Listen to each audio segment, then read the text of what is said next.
and welcome to Was It Good, the most unserious, serious literary podcast on the internet. My name is Sid. And my name is Rowan. And we're two silly geese. At our day jobs, we study literature professionally as PhD students. Join us in the pond as we use our decade of serious schooling to give you the silliest rundown on literary adaptations.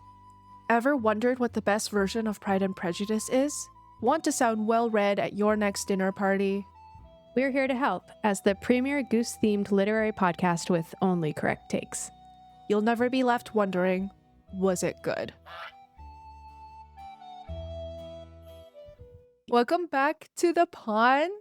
We have a really exciting episode locked and loaded for you guys today. My name is Rowan. I use they, them pronouns. I am a former emo. My star sign is in haterism, and I'm a fog enthusiast rising. And my name is Sid. I use she, her pronouns. I am a recovering loser sexual. I am a trinket lover son and a busybody rising, much like our friend Nellie Dean. Much like Nellie Dean. So as you've probably guessed, our episode today is going to be dealing with Emily Bronte's classic Gothic novel, Wuthering Heights, and Emerald Fennell's new adaptation, Wuthering Heights in quotation marks. And those quotation marks are doing some pretty heavy lifting, I think. I think they are. It's a gray and foggy day where I am right now. The pond is currently located somewhere out in the wily, windy moors, and we're ready to get right into it. So first up, we are going to explain how the episode will work. This is what we were calling the pond parameters, or the episode structure. First up is Context Corner. Context Corner is where we will be explaining the synopses of both texts, the adaptation and the original. Sometimes those are the same, sometimes they're different. Today, they are very different. And there will be spoilers, so proceed with caution. Yes. Our next segment will be What's Changed, where we go over the choices that the adaptation made which were different from the original text, and we evaluate what their effect may be on the overall themes and the overall reception of the text. And then, shocking no one probably, we will then discuss what remained the same, what was preserved about the original text in the adaptation process. We'll then move on to our penultimate segment titled What's the Goal?, where we will discuss what we believe the ultimate aim of the adaptation to be, what the vision behind all of these changes or retentions would be. And then finally, we will proceed to our most important segment, the honk ratings, where we will assign a numerical value out of 10 to the original text, the adaptation as a standalone, and then the adaptation as an adaptation. We will be rating these out of 10 honks. Because we are silly geese in a Yorkshire pond, and we will not be doing the accent out of sensitivity. Out of sensitivity. And because I don't think we can. Well, I think we could if we tried hard enough, but I think it might be better if we didn't try. Okay, I will get us started with Context Corner, and I will lead us off with Emily Bronte's 1847 novel Wuthering Heights. The story follows two land-owning West Yorkshire families, the Earnshaws and the Lintons. The story is told by Nellie Dean, whom we referred to at the beginning of this episode. Nellie is a longtime servant of both families. The story is told to our favorite busybody, Mr. Lockwood. Mr. Earnshaw, the aging head of the Earnshaw household and owner of the titular estate of Wuthering Heights, invites conflict into his family when he picks up a foundling child. The child is of unknown parentage, but Bronte indicates that he is dark-skinned and racialized. Mr. Earnshaw names the boy after a deceased Earnshaw son, but does not bestow the Earnshaw name on him. Instead, the boy is known anonymically as Heathcliff. Hindley, the Earnshaw heir, immediately detests Heathcliff as a rival to his father's affection and to his inheritance. While Catherine Earnshaw, Hindley's younger sister, and Heathcliff develop an intense relationship of mutual obsession and codependence. That seems to be what happens if you are a Victorian household and you find an urchin of any kind and you have a daughter. It just seems like there's no way that they don't become obsessed with each other. It's so true. And, I really think that if you are a landed gentry in the Victorian era and you don't have an urchin, I think you're just a nobody. Everybody of the who's who had their own urchin. A pet urchin who was incredibly obsessed with the only daughter, but could never marry her because that would be crazy. Yeah, it's just crazy to be like, oh yeah, here's this child I found on the street who's obsessed with my daughter. I'm sure nothing weird is going to happen. I'm sure that they're not going to become an interloper. Yeah. What happens next?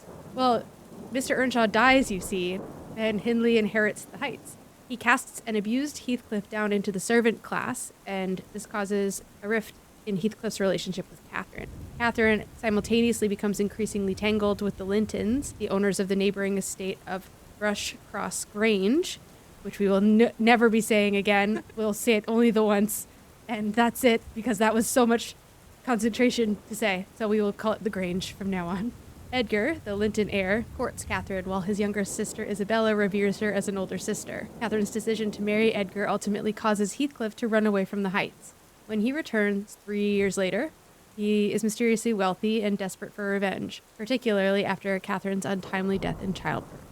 Listen, once again, if I was said urchin and I ran away to make my way in the wide world and I became both handsome and rich, I'm not coming back to my high school to bully the kids that bullied me back then. Like, that's actually kind of loser behavior.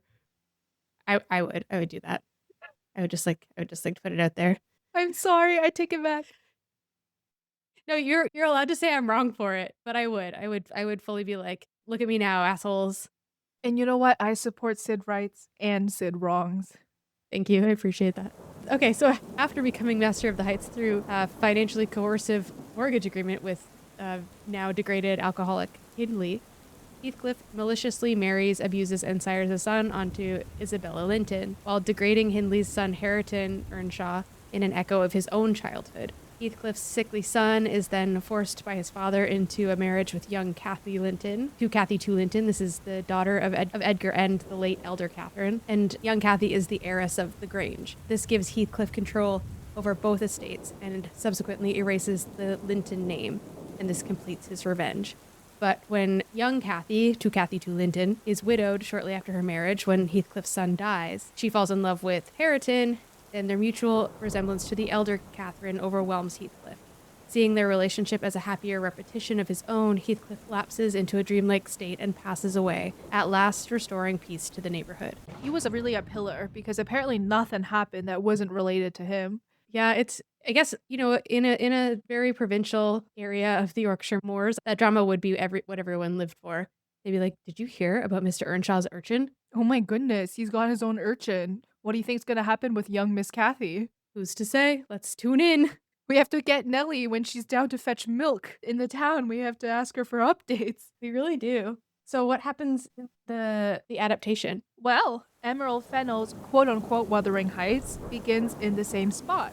On the West Yorkshire moors, Mr. Earnshaw picks up a foundling child and brings him home to his daughter, Catherine, and her paid companion Nellie, the illegitimate daughter of a lord. And crazy how Catherine is so unlikable in both that they have to pay people to hang out with her.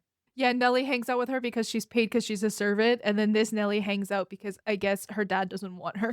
Yeah. Oh, justice for Nellie sometimes. Well, you're exactly right. Catherine is a little bit of she's a small tyrant, and she names the boy Heathcliff after her dead brother and claims him as her quote-unquote pet, even though he is a human being. Mr. Earnshaw is touched by the sentiment, but his violent struggle with alcoholism casts a shadow of abuse over the entire household at Wuthering Heights. Catherine and Heathcliff become inseparable, provoking deep jealousy in Nellie, and their bond is sealed for life when Heathcliff takes a permanently disfiguring whipping from Mr. Earnshaw to spare Catherine. As the children grow up, the class divide between Heathcliff, a servant, Nellie, a paid lady's companion, and Catherine, a gentleman's daughter, slowly collapses as Mr. Earnshaw sinks further into addiction and debt.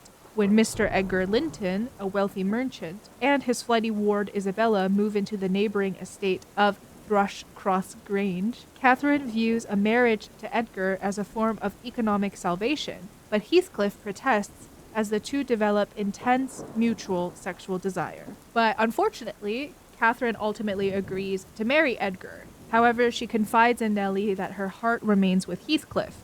Nellie, who is still jealous, who is jelly, provokes Catherine into unknowingly Nelly jelly? That was too much. That was too much. Jelly Nelly, I cannot. Okay, carry on. So Nellie provokes Catherine into unknowingly insulting Heathcliff, who is eavesdropping at the door, and this causes Heathcliff to run away from the Heights. When he returns, now a wealthy man, he begins a passionate affair with Catherine that is ultimately discovered by Edgar. Catherine's real affection for her husband, along with her developing pregnancy, prompts her to break off the arrangement. Heathcliff is furious and seduces a willing Isabella into a loveless BDSM relationship and marriage to punish Catherine, who lapses into a deep depression and begins refusing food and drink. Nellie is also furious with Catherine for ruining an advantageous social position for them both, and she prevents Heathcliff and Catherine from communicating and tells Edgar not to humor Catherine's apparent dramatics. However, Catherine miscarries the baby and becomes fatally septicemic from the lack of medical attention, hallucinating Heathcliff during her last moments. At last remorseful, Nellie reunites the lovers for one final embrace, while a flashback sequence affirms their immortal love, set to the beautiful musical stylings of Madame Charlie XCX. Yeah, and Charlie XCX is maybe the only person on set that read the book. And we will talk about this more, but I think her album was an excellent adaptation. And we'll maybe fold that into this further discussion. Okay. Okay, so this brings us to our next segment, What Changed? Rowan, do you want to take it away? So very much changed. I think this is a good place to just put in the disclaimer even before we get to our honk ratings. Sid and I did not like this movie. No. But okay, let's start somewhat gently with the lack of the second generation, i.e. Hareton and To Cathy to Linton. This is common among adaptations which tend to focus more on Heathcliff and Cathy's romance rather than on the long-term impact of Heathcliff's residency on the two estates. So that, I think, is what Emily Brontë was really interested in exploring, but Heathcliff and Cathy's romance was so genuinely compelling and fucked up that I think that's what a lot of people end up latching on, as is the case in this film as well. Yeah, it's really interesting to me that is the part of the novel that seems to resonate with so many people, because it's really not the point. And we can always say like, oh, well, you know, Emily Brontë is no longer with us. We don't know what she was thinking. Like, we're not trying to impose a kind of intent on her that we cannot be sure of. The leaving out the entire second half of the novel does change the point of the story. You can't, there's no getting around that. So the film has a bit of a revenge plot line in that Heathcliff decides to torture Catherine by marrying Isabella, but it's not to gain control of the estates, which is what his revenge plot line is focused around in the book. And this is kind of destroying the point of the novel, because the reason why the ending ends with Hareton Earnshaw reinstated as the head of the Earnshaw household and legally married, or about to be legally married, to a Linton heiress is restoring the status quo. Heathcliff had thrown a wrench into the entire social landscape of the neighborhood, and with his death, they're able to return back to what was originally supposed to happen all along if Mr. Earnshaw had never picked up an urchin. I do think it's really interesting that this adaptation has attempted to make some sort of gesture towards revenge, whilst focusing the revenge specifically on Heathcliff feeling like he was a jilted lover rather than on his degradation and abuse at the hands of Hindley. I think focuses on the idea that this is a love story when it's really not. It's really more of a horror story. And I also do think that the lack of the second generation really has to be our overture in this discussion, because it encompasses all of the other concerns that we have with this vision of the text. And the most obvious next point is the changes to the race dynamics in the movie. So Heathcliff is played by Jacob Elordi, who is white of Basque heritage. Nellie and Edgar are both played by actors of color, which is an insane reversal because in the book, Heathcliff's villainy is located specifically in his color. Heathcliff is truly described as awful from birth.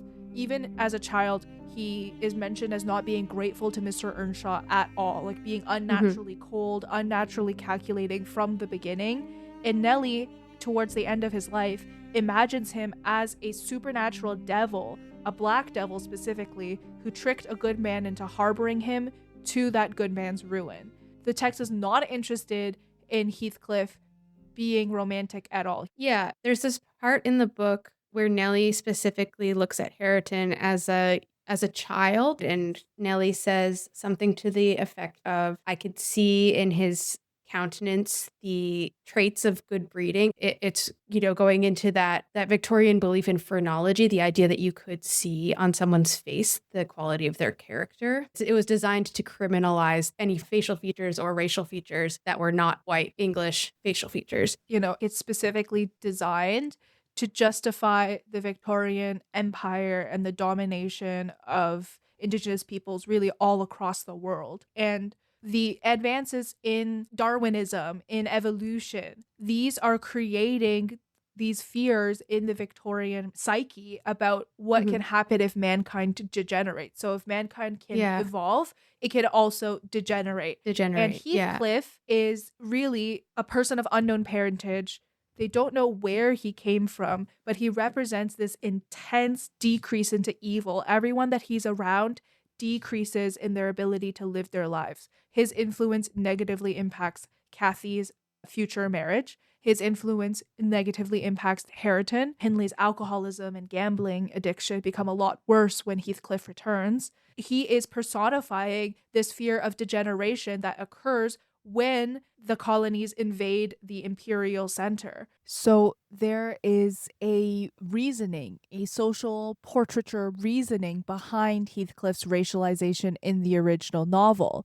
Meanwhile, the adaptation seems to have completely thrown logic out the window by making Heathcliff white and by having both Nellie and Edgar being played by people of color. This makes no structural sense because Nellie and Edgar represent the normative social order in the story. So by having them be people of color while Heathcliff is white, it creates a system in which people of color are somehow oppressing the white people. And that is both insidious in terms of what it implies for a contemporary piece of work and completely insensitive to the actual conditions of the society that Wuthering Heights is interested in portraying.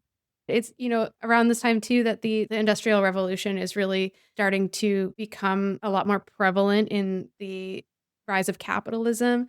And so we have people who are no longer able to be classed according to status at birth. You can climb a little bit more socially if you're able to earn capital, which is one of the reasons why Heathcliff's wealth accumulation in the novel is so scary for Victorians, because they're no longer able to keep Heathcliff in the class in which he was born. He can transcend it. And the idea that Linton Heathcliff is so sickly, it's like this kind of idea that there's an innate issue with a person who is of a lower class having children with someone from an upper class. It's like the idea that their seed is rotten kind of thing. So again, the fear around these interlopers who are phenotypically demarcated as different, both in terms of their race and their otherness, and also in their ability to move social classes.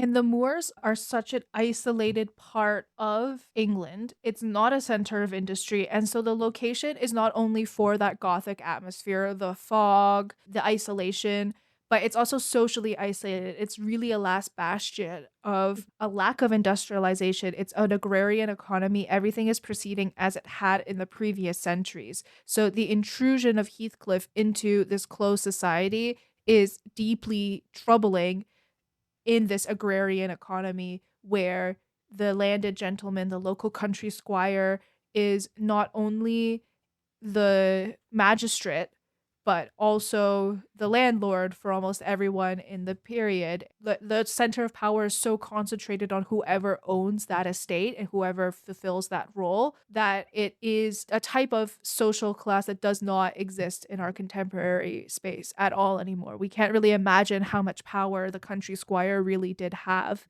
in that time period. And it's, it's even in the book itself, when they're introducing Wuthering Heights, this is a change that really kind of threw me in the adaptation is the way that the set is designed. The Heights have already fallen into degradation and rot and decay by the time we meet our main characters. And in Bronte's novel, the structure of the house is still very much denoting that aristocratic class. It's described as a fortress. It's very much that sort of last stand against the coming of the new order. And that's why the fall of the Grange, the fall of the Linton family is so important, because the Earnshaw name continues at the end, whereas the Linton name does not. So it's strange to me that the set design already has it falling apart. And it falls apart without any sort of, there's no indication that it will be reclaimed because Catherine is dead. There is no heiress to marry a young Hareton. There is no Hareton, so the Earnshaw name does ostensibly fall, which brings us, I think, to the change in Nellie as a member of the gentry, but as an interloper in Fennell's universe, and the lack of frame narration in Fennell's universe. I have a ton to say about Nellie. I actually wrote a graduate seminar paper on Nellie narratology in Wuthering Heights. So narratology is the systematic study of narrative structure, examining how stories are organized, constructed, and a lot about perspective. So what does it mean to be the person who is literally narrating the story? And in the original text, the frame narrative, which we mentioned briefly in Context Corner, is Mr. Lockwood rents Thrushcross Grange many years after the start of the story. So he comes in at the end, basically, of Heathcliff's life. And Nellie tells him her story of everything that's happened in the neighborhood. Because of that, she is actually the one that is in control of everything that we perceive. All of the facts of the plot, she's just like, trust me, bro. Yeah, she's like, this shit's about to get crazy. We just have to kind of take her word for it. And because of that, she has an enormous amount of power in the story, even though she is a servant who doesn't have physical power within the world to change things, but she can change how they're represented. And to an outsider like Mr. Lockwood or the audience, that means actually changing them because we have no access to the quote unquote real world. Yeah, and Mr. Lockwood is really important here because he's portrayed as this really kind of idiotic character. Like, he has no clue what's going on ever. Like, to Kathy Linton is so mean to him, and he's like, I think she's in love with me, bro. And everyone's like, oh my God, you're so dumb. But it's so important that he's dumb because he's the one that is asking all of the questions, and Nellie gets to be like, I'm just going to tell you everything. Nellie being a member of the community and coming from the community is also really important because she's the one who mothers all of these characters. Even though she's the same age as Hindley, they're born in the same year. So she's a little bit older than Heathcliff and the elder Catherine, but not by much. Because of the fact that she's a servant, she's not allowed to be a child in the same way. She very early on kind of becomes a motherly figure to them. Then when Hareton's mother dies, she becomes a mother to Hareton. Catherine dies, she becomes a mother to Kathy Linton. She's actually the real glue keeping the households running the entire time of the story. She's constantly reminding people how to act, basically. She's like, I'm a servant, you're the master, this is how it's supposed to go. So she's enforcing the normative social structure through her narration and through her actions. Yeah, the social structure and the moral structure. She is kind of a moral compass in a sort of perverse way, but she is kind of the barometer by which we measure morality in this story. And I will also say that Nellie is really a feminine parallel to Heathcliff. And this isn't like a totally original idea at all. This is commented on a lot in Wuthering Heights scholarship, but her pathway is also of an underclass subject. So someone who is not of the gentry class, attaining a kind of power. Even though she remains as a servant the entire time, Edgar listens to her. Young Kathy loves her as a mother. She takes the place of the elder Catherine in being the mistress of the house, the organizer of all the social events. Just like how Heathcliff ascends to become the master, she ascends to become, in some ways, the mistress. And I think it's really important to note that she's kind of the only kindness that Hareton experiences in most of his life. Heathcliff treats him poorly, but he's so conditioned to being treated poorly that he thinks of it as kindness. Nellie truly loves Hareton and is really sad to leave him after she leaves the Heights for the Grange. Hareton no longer has any sort of kindness in his life until the end. I will say we're going to talk a little bit more about Heathcliff's relationship with Hareton, which is it's difficult to parse out because, again, Nellie is so biased against Heathcliff and biased towards Hareton, and who really wants a particular vision of Hareton as the first gentleman of the neighborhood. So some of Heathcliff and Hareton's relationship, in my view, actually produces some of Heathcliff's most redeeming moments. The way that he raises Hareton is seen as abuse by Nellie because he takes away Hareton's access to some of the trappings of gentlemanhood. But to Heathcliff, he's raising a boy that is more akin to him than his own son, because this is the way that Heathcliff himself was raised. In the same way that Kathy is a repetition of Catherine, Hareton is in many ways a repetition of Heathcliff that is kinder and better. And we can't even compare this to the adaptation because it doesn't even have a Hareton.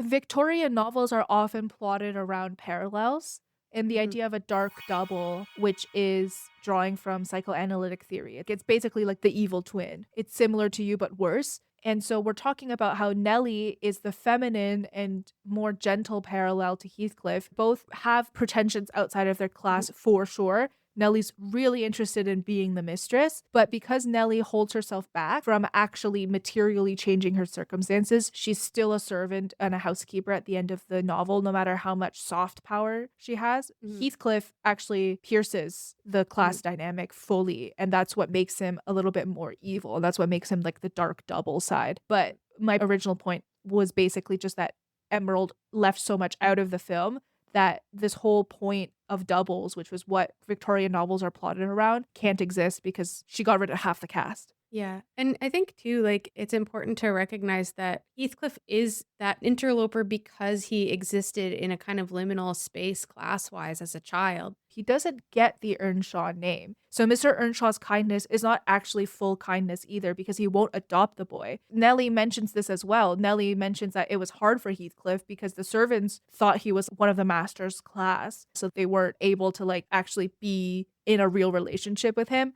But Hindley hated his guts. So Heathcliff was stuck in the middle. He had nowhere to go. And that's represented by his name. He has no surname. Yeah, and I think that could even bring us into the importance of property because Heathcliff does only have the singular name, and it is a name that is very much attached to nature. It ties him to the land, it ties him to a kind of wildness, and something that I find really interesting about the kind of tension between the exotic and the domestic in this novel is that Heathcliff he's not at home in the house.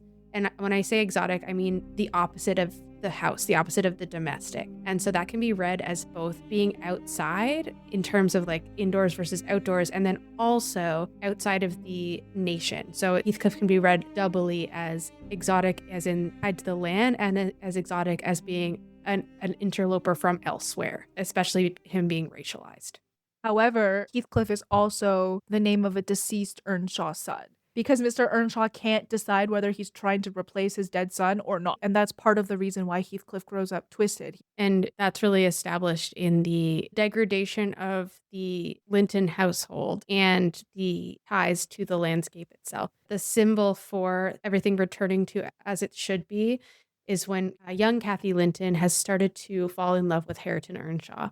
He asks him to go to Thrushcross Grange and bring her back flowers from the Grange to plant at the Heights. And so we have this sort of marriage of the two lands happening before they even marry each other. So we start to see that connection between lineage and land being explicitly rendered in the novel. And again, because we don't have the second generation in Fennell's adaptation, we miss a lot of that transfer of land ownership and the importance placed on inheritance and land. Other changes to the Linton family in the film that are important: Isabella is a ward rather than a sister, so she's not likely to inherit the Grange. The Grange is also either being rented by Edgar, which I think is the more likely possibility, or newly purchased. So it's also not an important ancestral property.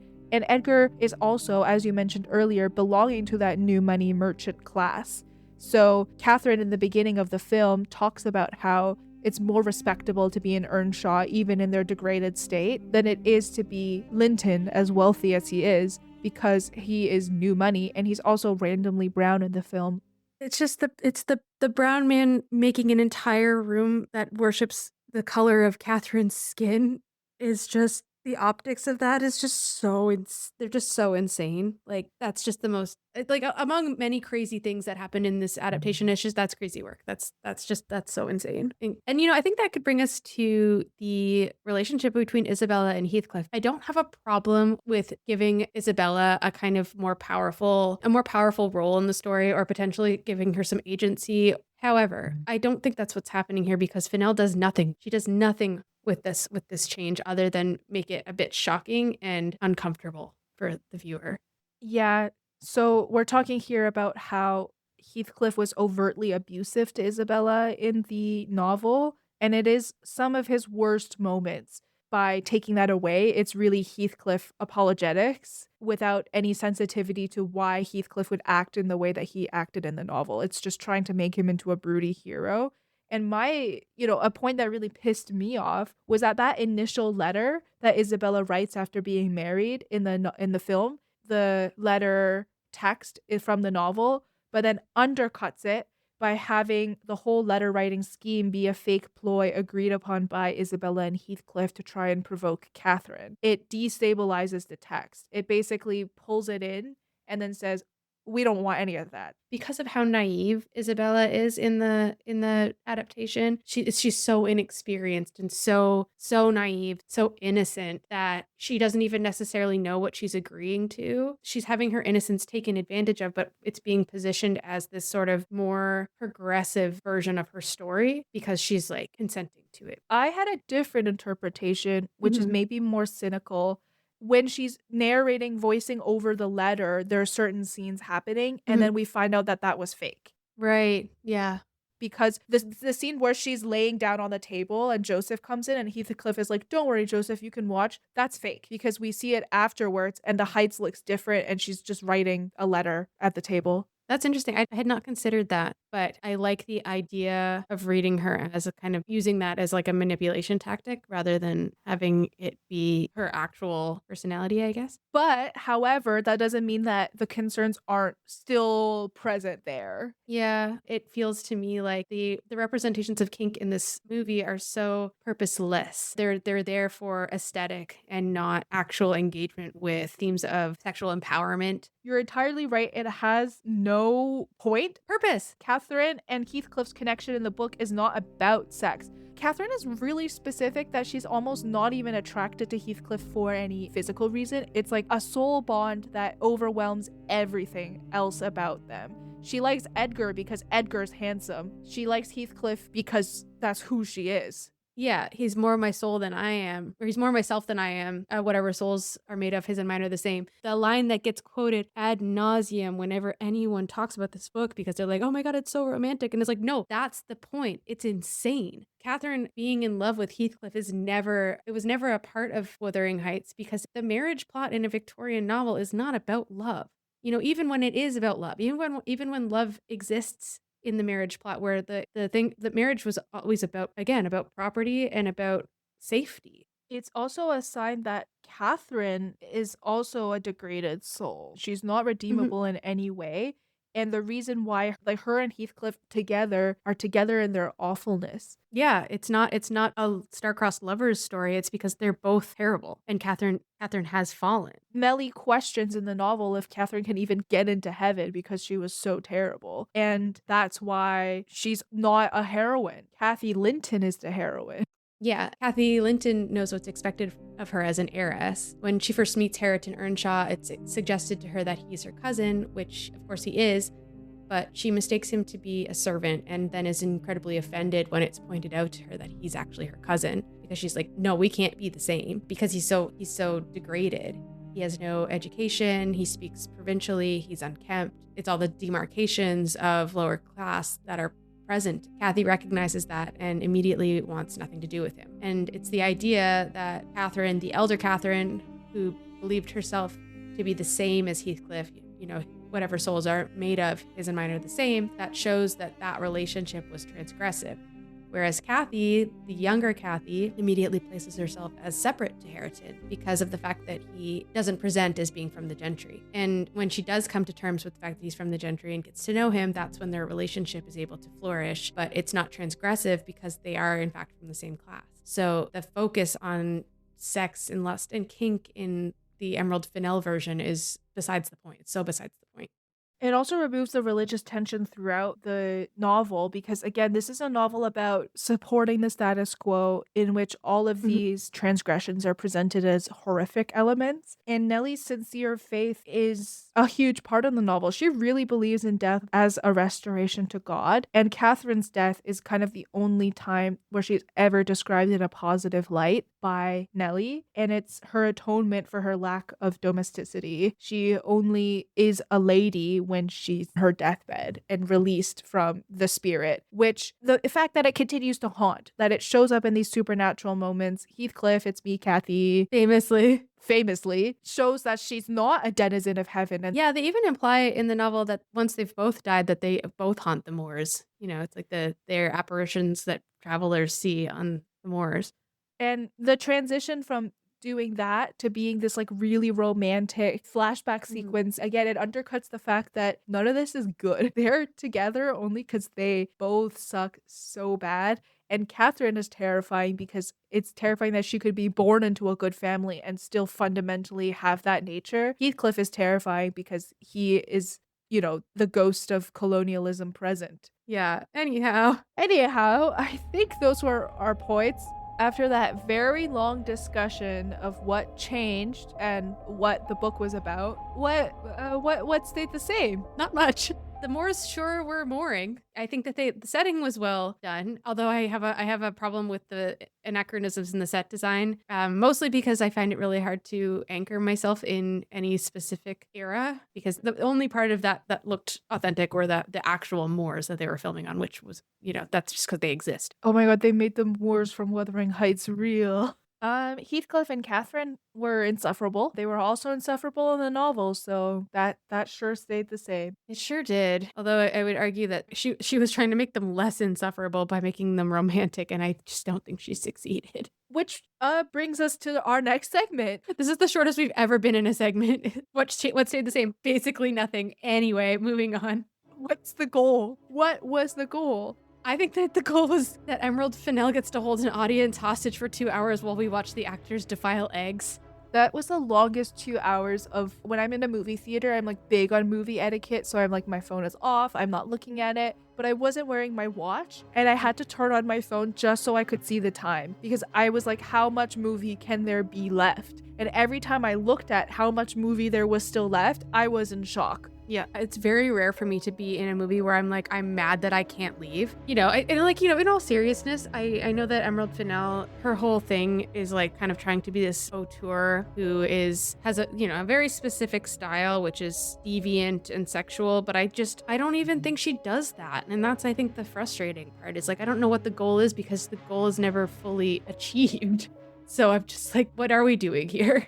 It's incoherent because I think the goal ultimately is just to be shocking. It wants to shock people who know the original text. It wants to shock people who don't know the original text because the story itself is already quite shocking. And I just don't think that's a strong enough anchor for a film. And that's why it falls flat. And the whole conceit that it was Emerald's 14-year-old self experiencing the novel when you're horny and you're a teenager and you just don't know any outlet for those feelings. A lot of times they get displaced onto sources that you later find out like, oh, that's not what it was about. And that's a fair experience. But I also don't think that resurrecting that childish interpretation is meaningful at all. Like, what would be the point of that? I saw someone say, does Emerald Fennell know that she can just make a music video? Because the thing is like the one thing that people are saying this film does well is the visuals. Yeah, the visuals are beautiful, but they're not cohesive. I find it really destabilizing in a bad way. Like you can bring in anachronistic elements. I don't know if you're familiar with Julie Taymor's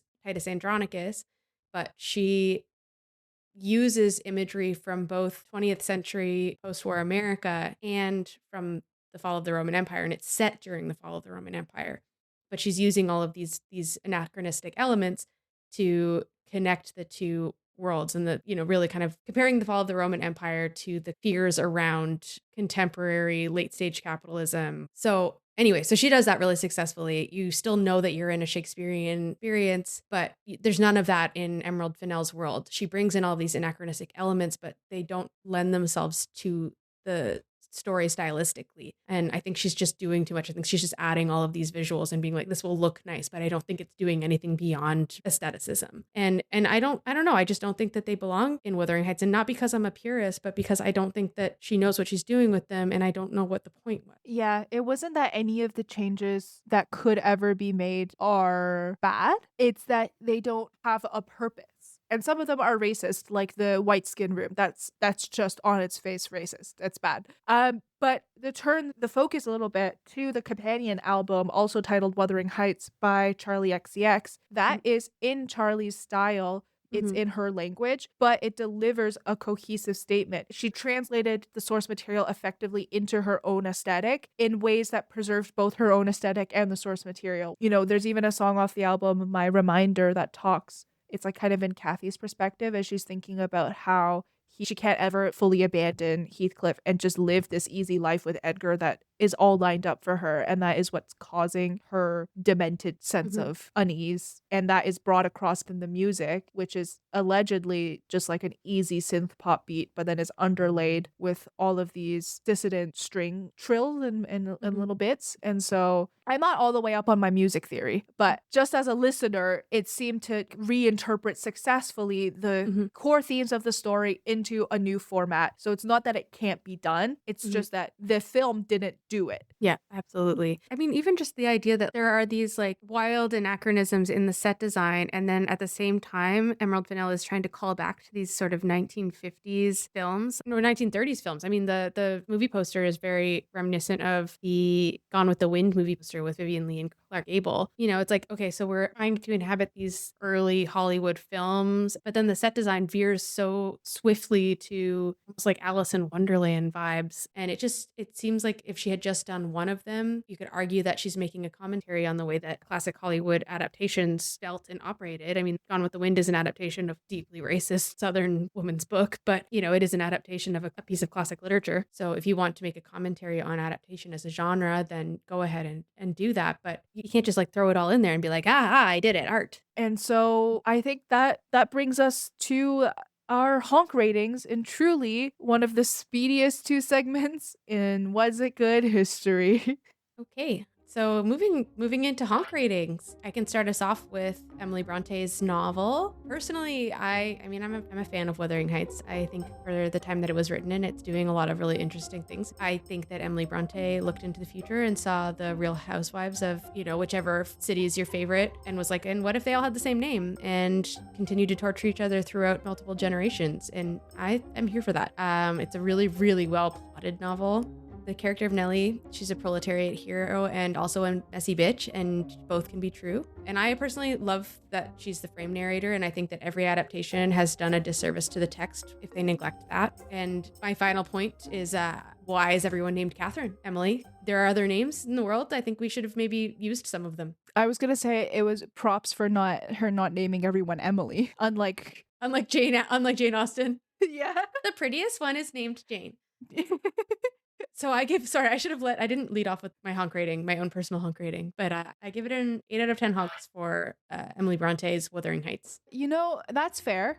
I gave it a 7.5 out of 10. I don't disagree with anything you've said. I think it's really fascinating, and the really complex narratological effects are interesting, and I love thinking about it. It has really pretty prose, it's atmospheric, the plot is compelling, but I rated it down simply because everyone sucks so bad, and the society that they are portraying sucks so bad that it's actually kind of excruciating to experience, and I don't have fun. It's not a joyful experience. It's a very dark experience, and it's not one that I find I return to over and over again, unlike other novels of the time period that suffer from the same, being produced out of the same society that has the same problems. I do find it's amplified in Wuthering Heights by just like a miasma of hatred, which is its own vibe, but I did have to rate it down because it's not fun. It's actually not fun. That's so true. So 7.5 out of 10 honks for me on the novel. As for the film, as a standalone, what did you think? I rated it a 2 out of 10 as a standalone. The 2 honks that I gave, I really liked the food styling, and I loved Margot Robbie's cunty little red glasses. I really hated what they did to Isabella's character, but I will admit that Alison Oliver ate that role up. And for me, the visuals lacked an anchor to ground the story. The anachronisms were too jarring without any stabilizing structure. Fair. I went a little bit higher, a little more generous, I think, at 3 out of 10 honks. The soundtrack, and as we've discussed, Charlie's album slaps. They're really good pieces of music, and I do think that was a pleasant part of the film to experience. The acting is really good in the film, particularly the child actors, and I want to shout out the child Catherine. It was a real depth and range of emotion for such a young actress, and I thought that was really commendable. And there were some moments of humor that I liked that were sprinkled in there. And my main reason for rating it down was the really cringe depiction of sex and sexuality. I feel like it was gratuitous in its desire to shock, and I'm not compelled by edgelord behavior personally. So that wasn't a high point for me. And once again, rating it down because it's not fun to experience. For different reasons. For different reasons. But we're coming now, and I think you might be able to hear some hesitance to a was it good first, which is our honk ratings for the film as an adaptation.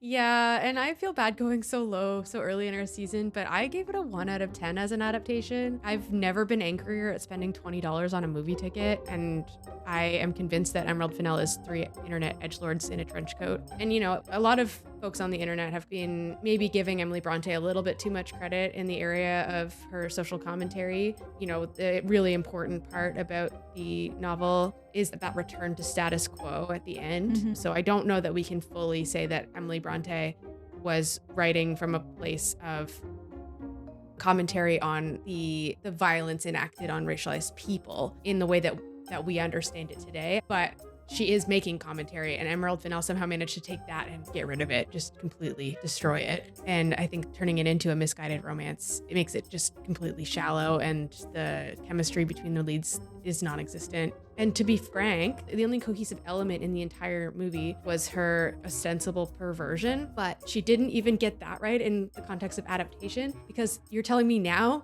Emerald Fennell is going to not do a grave fucking scene. Oh no. Like the way that Heathcliff actually fully violates Catherine's gravesite. I mean, it doesn't obviously show him having sex with the gravesite, but like it's still transgressive in its implications. And you're telling me now that Emerald Fennell is like, we're not going to go there. Like, okay. I gave it also a 1 out of 10 honks, and it is sad to go so low so early in our season, but I found this adaptation straight up disrespectful to the text and to the audience. It was seemingly deliberate and self-satisfied in its misinterpretations. So rather than it being a lack of ability, it seemed a deliberate effort to provoke. And I don't respect that viewpoint when you're making art. I just don't think that's a beneficial or generative position to stand from, and I don't respect it. The erasure of the social commentary dimension of the text, to me, is ultimately more racist than the original text because we have contemporary context to work off of, and we live in a contemporary world, and you're making this film in a contemporary world. It doesn't have a goal or a cohesive vision. The novel, for whatever its flaws were, has a cohesive purpose, and this film was a loosely connected series of a 14-year-old horny dream sequences, and I just don't really see much value in releasing that to the world on such a high budget ticket with really talented actors that didn't get a chance necessarily to tell a story that was compelling. And I'm including Margot Robbie in that. I love Margot Robbie, but she was an executive producer on this film, and so she had more creative control than an actor generally has. So I do think that a lot of talented people worked on this project, and it's so disappointing to me that it didn't turn out. But yeah, I mean, to cap off our episode with the same immoral question that we always ask, Sid, was it good? No. And that's all for us today. See you later, folks. Listen, from up the top, we said the star sign is in haterism. Okay, that brings us to the end of our show. Thanks for splashing around in the pond with us today. Don't forget to follow us on Instagram at wasitgood.pod and to subscribe to us wherever you get your podcasts.